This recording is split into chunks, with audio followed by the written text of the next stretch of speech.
Eu tenho para mim que é um dos cultos mais preciosos que nós temos no ano, que é o culto onde nós celebramos a ressurreição do nosso Senhor e Salvador Jesus Cristo.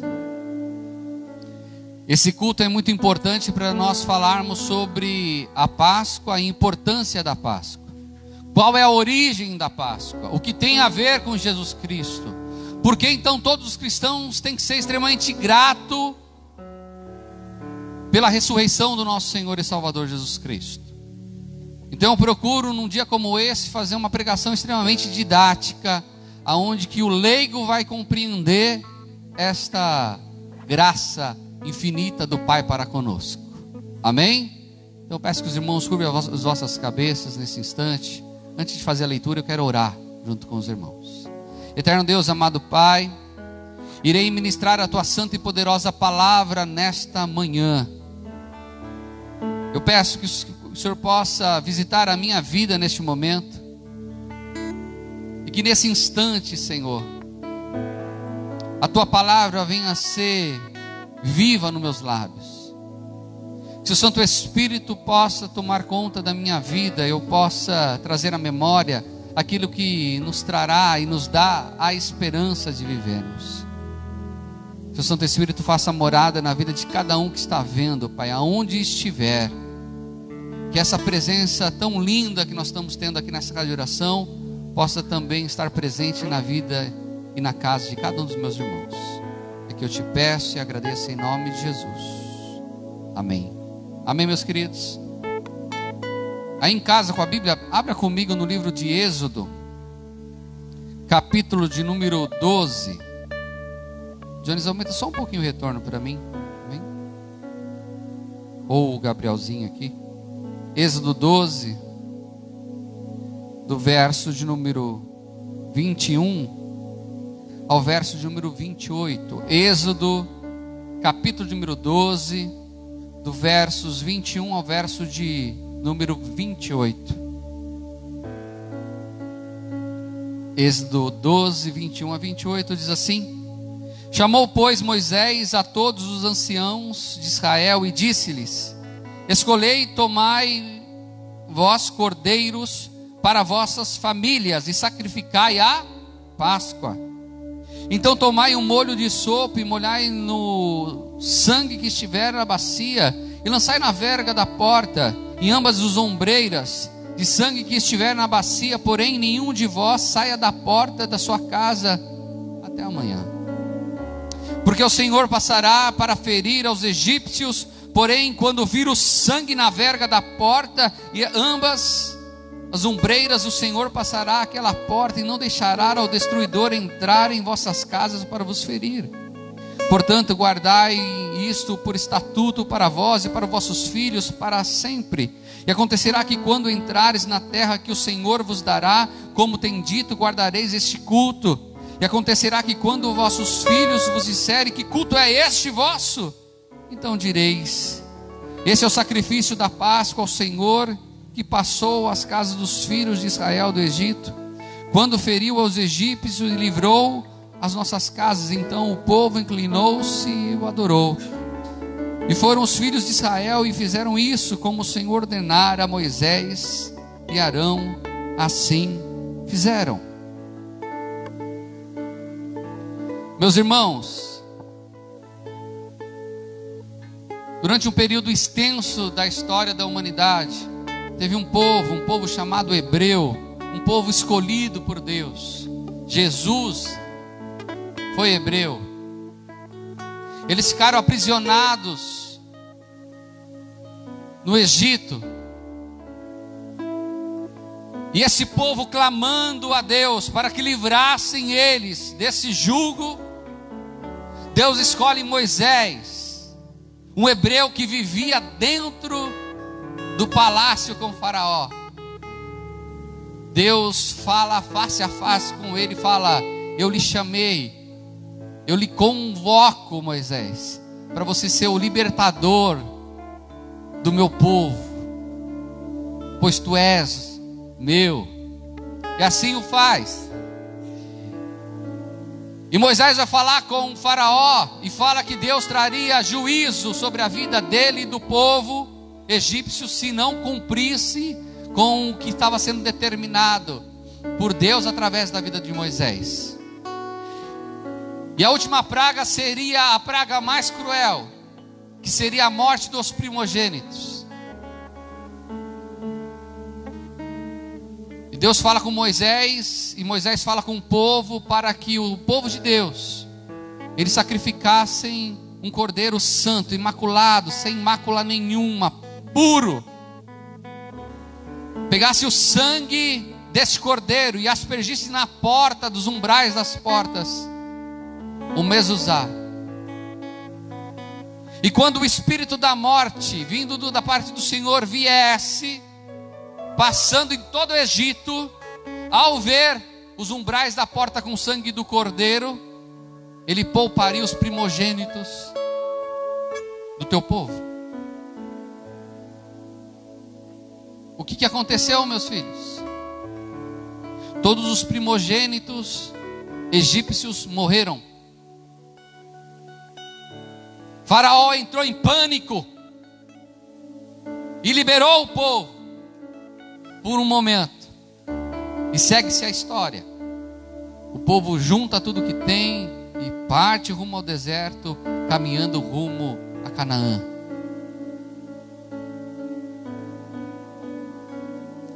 Foi instituído aí o Pessah, que até os dias de hoje é comemorado pelos judeus.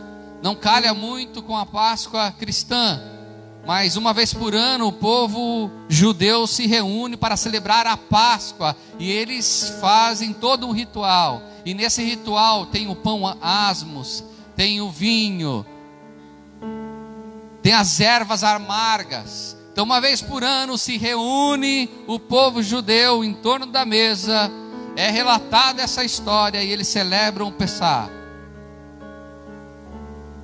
Nós cristãos, servos do Senhor Jesus Cristo,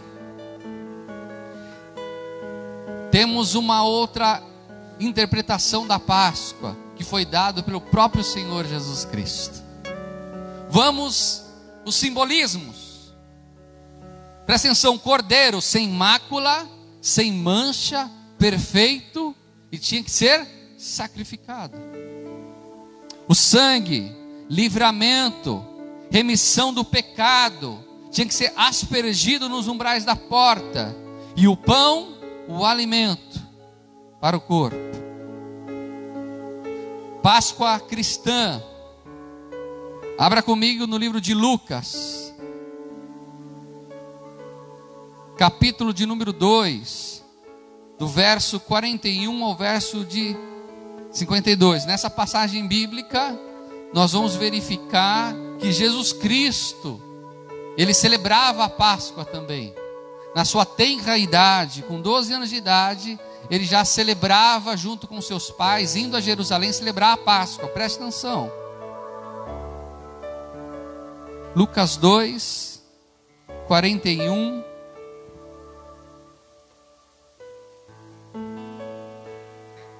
a 52. Ora, todos os anos iam seus pais a Jerusalém à festa da Páscoa. Quem? Maria e José. E tendo ele já 12 anos, subiram a Jerusalém segundo o costume do dia da festa. E regressando eles, terminados aqueles dias, ficou o menino em Jerusalém e não souberam seus pais. Pensando, porém, eles que viria de companhia pelo caminho, andaram ao caminho de um dia e procuravam-no entre os parentes e conhecidos. E como não encontrassem, voltaram a Jerusalém em busca dele.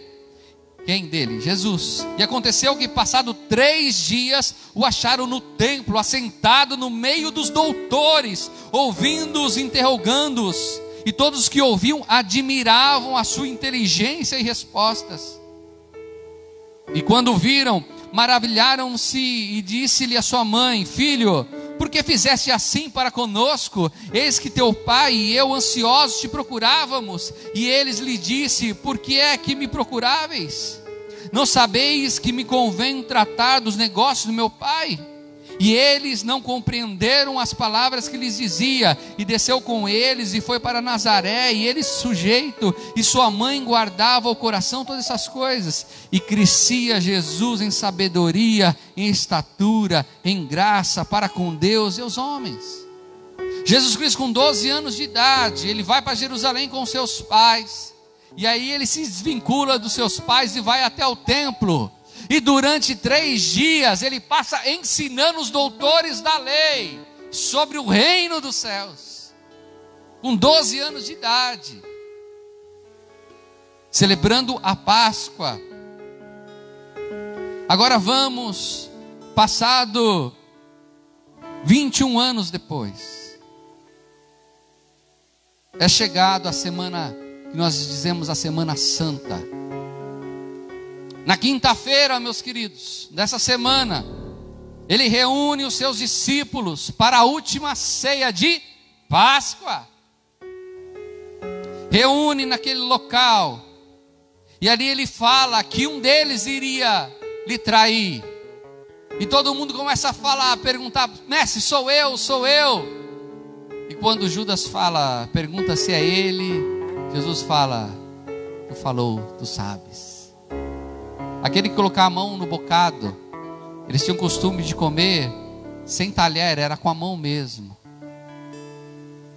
E Judas pega aquele pão, parte do cordeiro, ele pega no prato de Jesus, e ali é identificado o traidor. Jesus Cristo, após ele celebrar a ceia, ele vai orar junto com os seus, naquele monte onde ele orou e sofreu demais. Diz a palavra do Senhor que ele orou com tanta agonia que dos seus poros saiu sangue. Ali ele foi preso, ali começou o mártir do nosso Senhor Jesus Cristo. Ele foi levado até Anás e Caifás, o sumo sacerdote, e ali ele foi humilhado.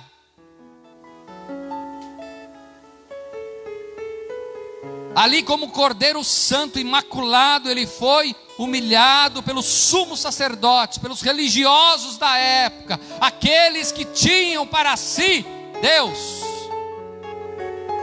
Julgaram Jesus de uma forma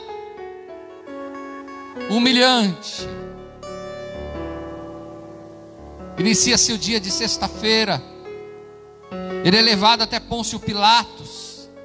A mulher de Pilatos tem um sonho falando para não tocar naquele ungido, mas Pilatos não tinha muito o que fazer. Então encaminha-se para o horrível Herodes. E Herodes ali blasfema de Jesus, xinga Jesus e leva novamente para Pilatos. Leva para Pôncio Pilatos, e Pilatos ele leva para a frente da multidão. E era tradição em época de Páscoa libertar um preso. E é colocado Jesus e Barrabás. E o mesmo povo que uma semana antes ovacionou Jesus falando: Hosana nas alturas, Jesus é o Cristo, é o Senhor.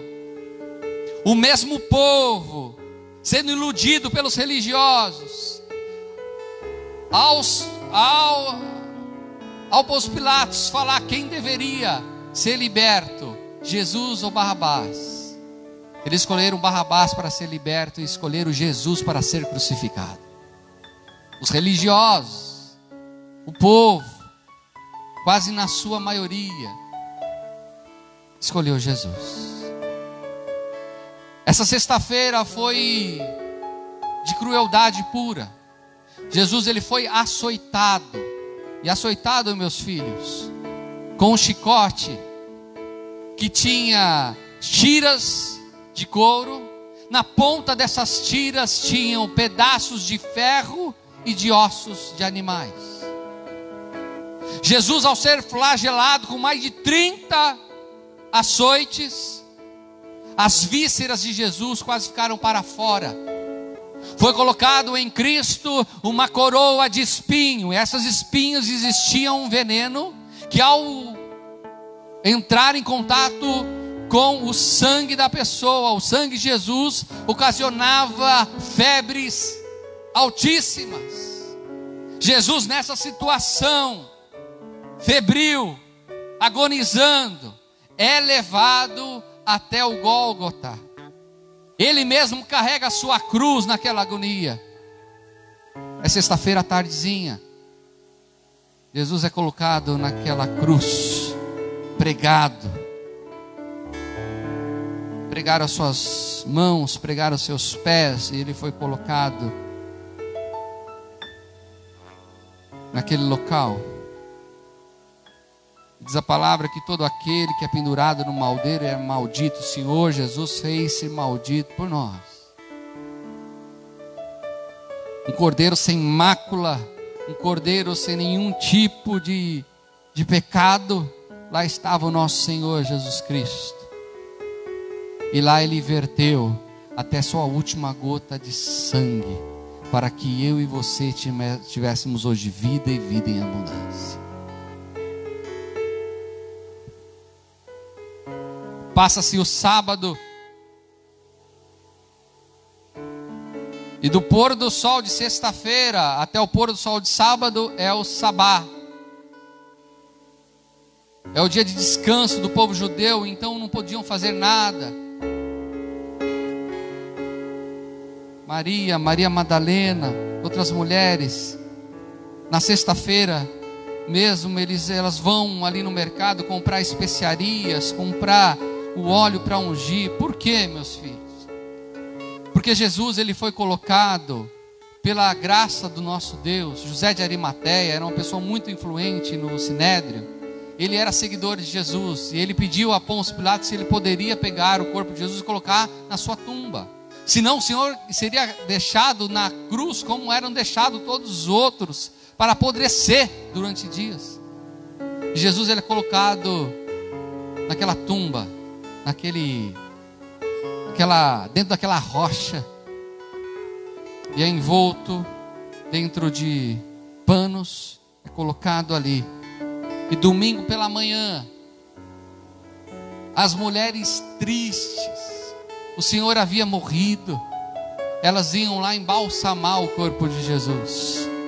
Mas a surpresa que elas tiveram no domingo pela manhã, que ao chegar no sepulcro, a pedra estava movida e o Senhor já não estava mais ali. E aparece os anjos falando: mulheres, porque procura Jesus entre os mortos? Ele vive, ele vive, Jesus vive, Jesus vive. E segue-se a história. Depois ele aparece aos 11, e ele aparece aos 2 em caminho de Emaús, e segue-se a história. Vamos às simbologias. Olha que interessante. Lembra lá que na última praga tinha que sacrificar um cordeiro sem mácula. O sangue significa purificar os pecados.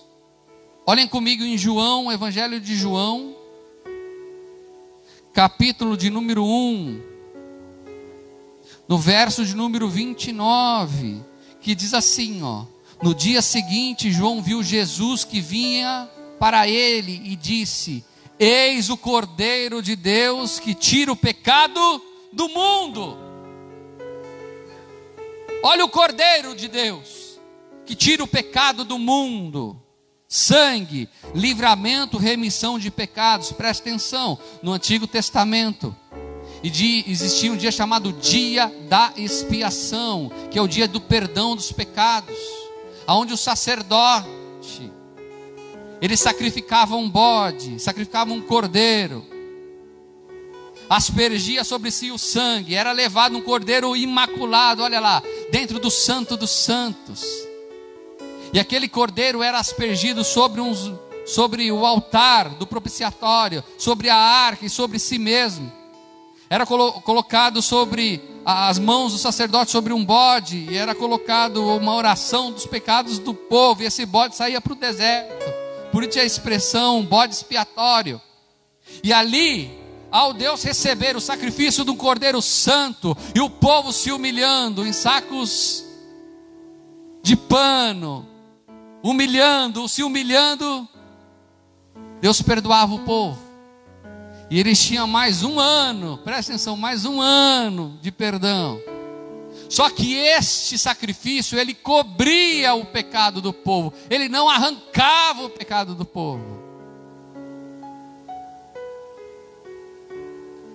Mas isso não regenerava ninguém, pois o povo, ele passava novamente o ano pecando, errando, maltratando uns aos outros, porque ele sabia que no próximo ano haveria de ter novamente o dia da expiação, e os pecados deles seriam perdoados. Mas em Jesus, os nossos pecados, eles não são cobertos, os nossos pecados são perdoados. Mas pastor, por que então é tão perigoso pecar? Porque o pecado faz divisão entre nós e o nosso Deus. Ninguém pode chegar na presença de Deus em pecado. Então, como nós fazemos? Nós entregamos nossa vida ao Senhor Jesus Cristo. O sangue do Cordeiro é derramado sobre nós, e a partir daquele instante nós somos justificados em Jesus. E toda vez que nós pecamos, depois disso nós nos arrependemos genuinamente e somos perdoados de novo, pois os nossos pecados não é páreo para o sangue do Senhor Jesus Cristo. Não cobre mais, arranca de nós o pecado. O sangue de Jesus arrancou.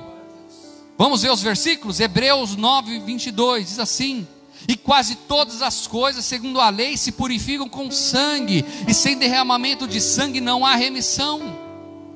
Hebreus 9, 22. E quase todas as coisas, segundo a lei, se purificam com sangue, e sem derramamento de sangue não há remissão de pecados.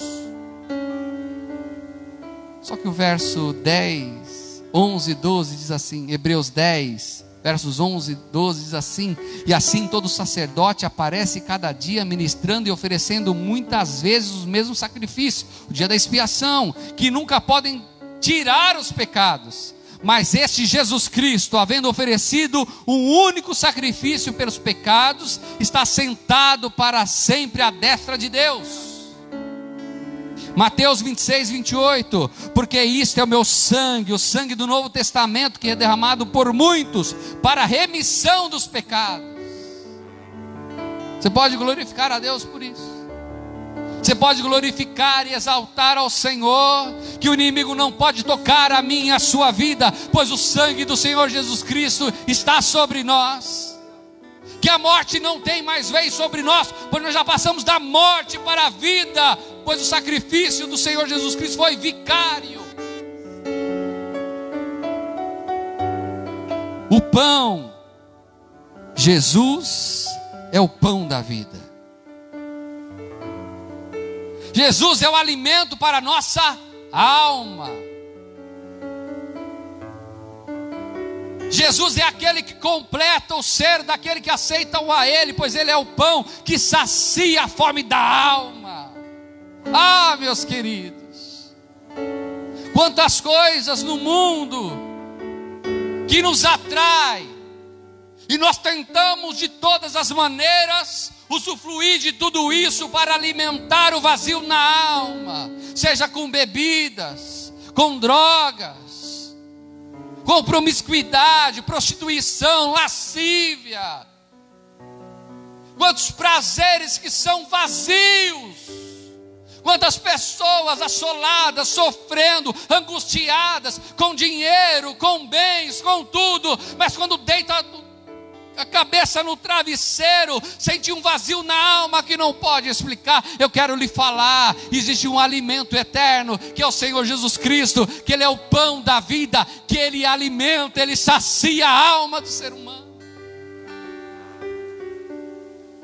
E quando a pessoa aceita o senhorio de Jesus, ele se alimenta de Jesus, e ainda que ele esteja passando por a maior provação da sua vida, ainda que ele esteja passando fome, ele jamais vai ficar vazio, pois ele tem Jesus, o pão da vida. Oh, aleluias. João 6,35, Jesus respondeu: eu sou o pão da vida. Quem vem a mim nunca mais terá fome, e quem crê em mim nunca mais terá sede. Você pode glorificar a Deus. Meus irmãos e minhas irmãs, vocês que estão me vendo nesse instante, e você está agoniado, angustiado por tudo que tem enfrentado, você está preocupado com o dia do amanhã, o que vai acontecer, não se desespere. Aceite Jesus Cristo como Salvador da sua vida, e tu terás uma paz que excede todo entendimento. Tu terás alimento para a vossa alma, e essa alma que grita dentro de você, angustiada, depressiva, se acalmará, pois o pão da vida, que é o Senhor Jesus Cristo, alimentará. A vitória de Jesus acabou com o poder do império das trevas. Outrora, no lamaçal do pecado, eu era cavalo de Satanás. Outrora, no mundo de pecado, nós éramos induzidos e direcionados para agirmos dentro do reino das trevas, com maldade, com vingança, corrupção, maltratando.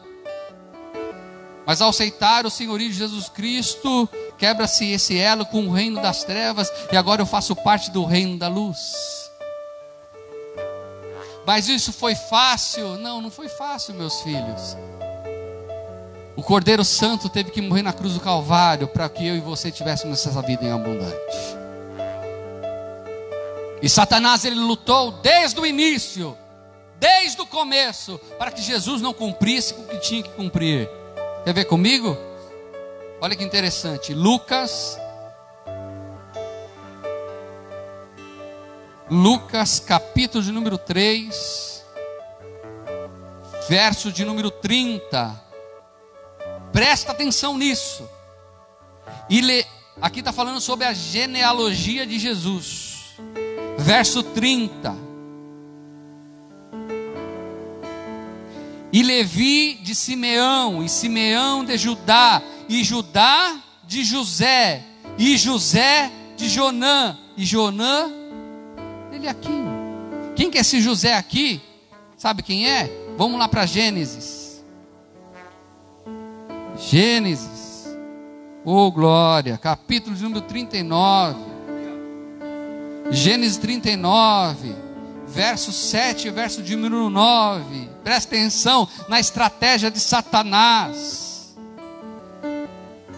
Há centenas de anos atrás, antes do sacrifício do nosso Senhor, antes do Senhor Jesus Cristo nascer, Satanás, ele quis lá na origem acabar com isso. Gênesis 39, verso 7 e 9 diz assim: e aconteceu depois dessas coisas, que a mulher do seu senhor pôs os olhos em José, e disse: deita-te comigo. Verso 8, porém ele recusou e disse: mulher do seu senhor, eis que o meu senhor não sabe do que há em casa comigo, entregou em minha mão tudo o que tem. Verso 9, presta atenção: ninguém há maior do que eu nesta casa, e nenhuma coisa me vedou, senão a ti, porquanto tu és sua mulher. Como pois faria eu este tamanho mal e pecaria contra Deus? José, vendido pelos seus irmãos como escravo, agora ele está num local de destaque. E mulher bela. A mulher de Potifar não era qualquer mulher, meus queridos. Era, como um artigo faz toda a diferença, ela era a mulher. Era uma mulher perfumada, bela. E ela quis deitar com José.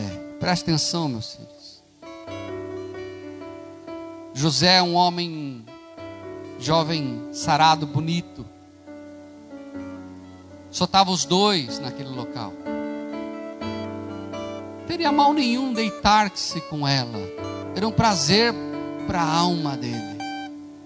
Mas José, ele servia o nosso Deus Todo-Poderoso. Ali já foi a estratégia de Satanás para querer acabar com a história de José e com a história de Jesus. Quer ver outra astúcia do inimigo? Mateus, capítulo de número 2, versos 13 a 18. Preste atenção. Diz assim: e tendo eles retirado, eis que o anjo do Senhor apareceu a José em sonhos, dizendo: levanta-te, toma o menino e sua mãe e foge para o Egito, e demora-te até que eu te diga, porque Herodes há de procurar o menino para o matar. E levantando-se ele, tomou o menino e sua mãe de noite e foi para o Egito. E esteve lá até a morte de Herodes, para que se cumprisse o que foi dito da parte do Senhor pelo profeta, que diz: do Egito chamei o meu filho. Então Herodes, vendo que tinha sido iludido pelos magos, irritou-se muitos e mandou matar todos os meninos que havia em Belém, em todos os seus contornos, de 2 anos para baixo, segundo o tempo que diligentemente inquiria dos magos. Então se cumpriu o que foi dito pelo profeta Jeremias, que diz: em Ramá se ouviu uma voz, lamentação, choro e grande pranto. Era Raquel chorando aos seus filhos e não querendo ser consolado, porque já não existia. Herodes, ele deu uma ordem para procurar os meninos recém-nascidos. Como os magos o enganaram, ludibriaram. Ele sabia que nasceria um rei, e ele, sendo um rei, não queria concorrência. Ele mandou matar em Belém todas as crianças de 2 anos para baixo. Satanás tentou acabar com Jesus quando ele era uma criança, mas não conseguiu. Meus filhos, pode ser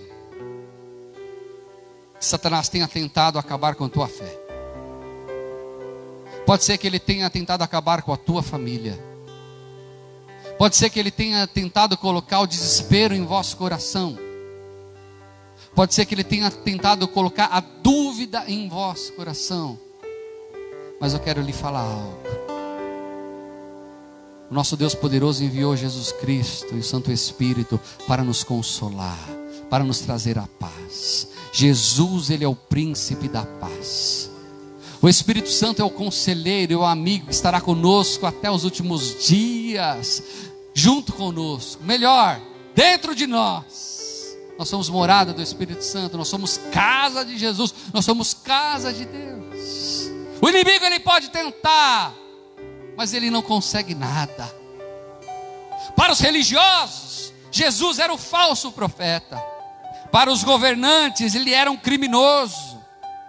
O diabo achou que havia vencido, porém não imaginavam que foram eles que haviam crucificado.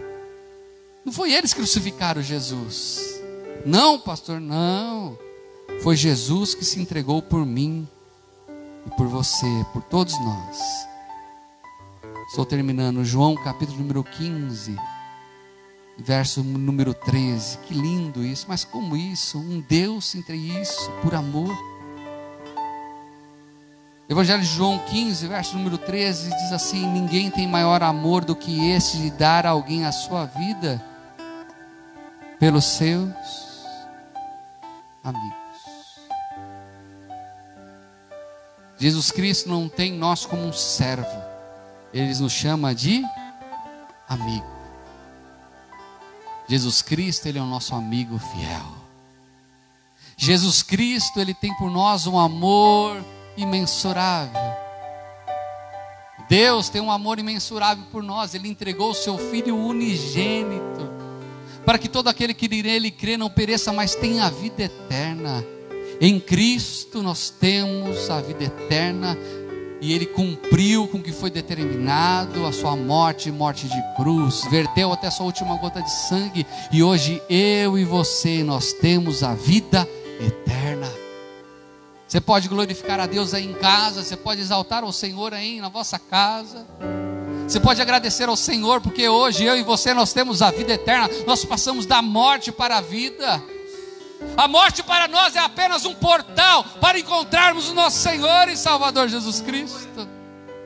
Jesus, Ele morreu, mas Ele ressuscitou ao terceiro dia. Ele ressuscitou no domingo pela manhã. Oh, aleluia. Ele ressuscitou. Para que temermos então, meus queridos? Para que temermos? E Jesus aparece para os seus depois de ressuscitado. Você pode glorificar ao Senhor. E ele faz uma promessa para todos aqueles que servem a Ele. E não só fez promessas, como nos agraciou com dons. Marcos 16, do verso 9 ao verso número 20. E Jesus, tendo ressuscitado na manhã do primeiro dia da semana, apareceu primeiramente a Maria Madalena. A Maria Madalena, da qual tinha expulsado 7 demônios, e partindo ela anunciou àqueles que tinham estado com ele, os quais estavam tristes e chorando. E ouvindo eles que Jesus vivia e que tinha sido visto por ela, não creram. E depois manifestou-se em outra forma a 2 deles que iam de caminho para o campo, caminho de Emaús. E indo estes, anunciaram-nos aos outros, mas nem ainda estes creram. Finalmente apareceu aos 11, e estando eles assentados juntamente, lançou-lhes em rosto a sua incredulidade e dureza de coração, por não haverem crido nos que o tinham visto já ressuscitado. Preste atenção, e disse-lhes: ide por todo o mundo, pregai o evangelho a toda criatura. Quem crer e for batizado será salvo, mas quem não crer será condenado. E estes sinais seguirão aos que crerem em meu nome. Diga assim: em meu nome. Expulsarão demônios, falarão novas línguas, pegarão na serpente, se beberem alguma coisa mortífera, não lhes fará dano algum, imporão as mãos sobre os enfermos e os curarão. Ora, o Senhor, depois de lhes ter falado, foi recebido no céu e assentou-se à direita de Deus. E eles, tendo partido, pregaram por todas as partes, cooperando com eles o Senhor e confirmando a palavra com sinais que se seguiam. Amém. Olha para a tua mão, olha para a tua mão, olha para a tua mão, olha para a tua mão. Jesus Cristo, Ele morreu e ressuscitou ao terceiro dia. E Ele aparece aos seus 11 discípulos. E Ele libera uma palavra de poder sobre a vida deles. Mas sentado nessa mesa, não está só os discípulos no dia hoje, está sentado eu e você.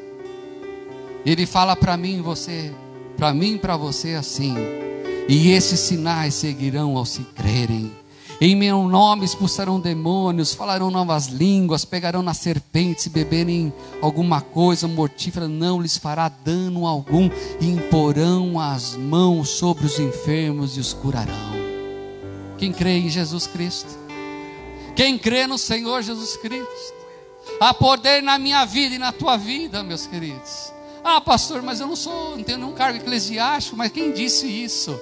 Não é aos pastores somente, não é aos levitas, não é aos apóstolos, apostilos, não é isso não. É todos aqueles que creem no nome do Senhor Jesus Cristo. Deus deste poder a mim e a você pelo sacrifício vicário na cruz do Calvário do Senhor Jesus Cristo. O Senhor tem todo o poder e deste a nós. Colocar a mão sobre o enfermo, serão curados. Colocar a mão sobre aqueles que estão endemoniados e serão libertos, para que o nome do Senhor Jesus Cristo seja glorificado.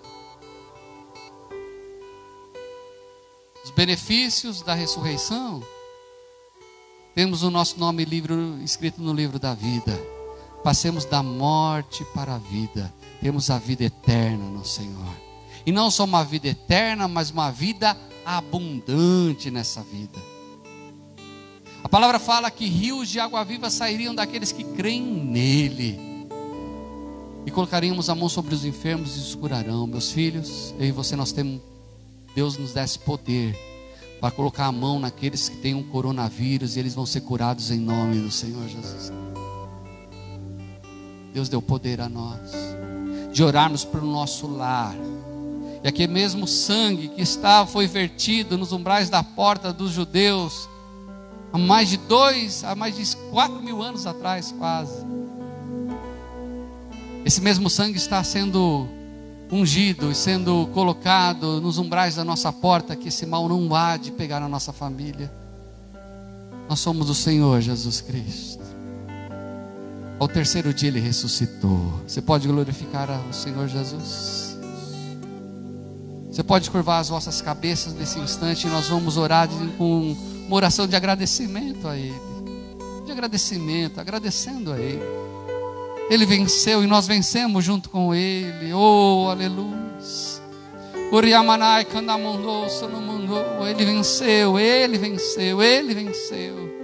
Eterno Deus, nós queremos agradecer ao Senhor, Pai, por ter enviado o Seu Filho, Jesus Cristo, por Ele ter morrido uma morte de cruz como um Cordeiro Santo, para que através do sacrifício vicário na cruz do Calvário, homens de toda tribo e nação, homem, mulher, crianças, para que todos aqueles que creem nele sejam purificados com esse sangue carmesim.